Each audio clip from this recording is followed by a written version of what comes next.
Okay, so I see that you need help with this question, and it says, it has been found that candidates from the MBA program have undergraduate grade point averages that are normally distributed with a standard deviation of 0.45. There was a random sample of 25 applicants is taken, yielding a sample mean of 2.9. It wants you to find a 95% confidence interval for the population mean. So a 95% confidence interval is a 1.96 z-score. So you are going to take 2.9, you're going to do plus or minus 1.96 times 0.45 divided by the square root of 25. So 0.45 divided by 5 is 0.09. So 2.9 plus or minus 1.96 times 0.09. 1.96 times 0.09. And so that's 2.9 plus or minus 0.1764. And so 2.9 minus 0.1764 is 2.7236, comma, and then if I add them together, I'm going to get 3.0764.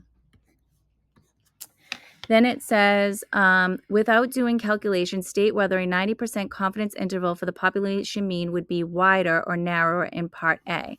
So it would be narrower because as your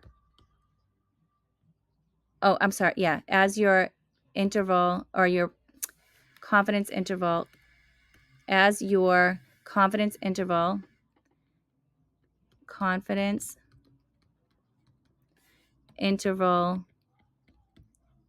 decreases, the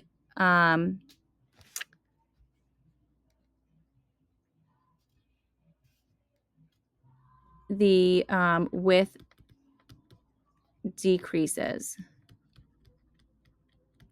Okay, if we decided to calculate a 95% confidence interval based on a random sample of 20 applicants, would that interval be wider or narrower than found in part A?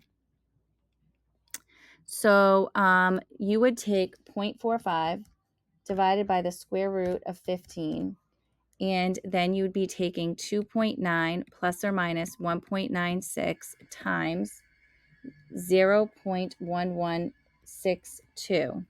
And you would multiply that by 1.96, and then you would have to take 2.9 plus or minus 0.22773. So then it would be wider because you're subtracting by a bigger amount. In fact, the population standard deviation is 0.15. State whether it correctly calculated the 95% confidence interval. State whether a correctly calculated 95% confidence interval would be wider or narrower than in part A.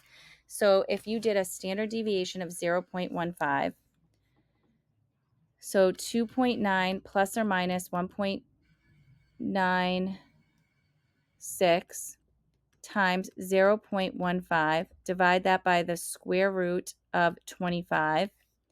So 0.15 divided by 5. So that would be 2.9 plus or minus 1.96 times 0.03. And that would be 2.9 plus or minus 0.0588. And so this is less than that, so the confidence interval would be narrower. So I hope that this video helps you. This is the middle school math teacher signing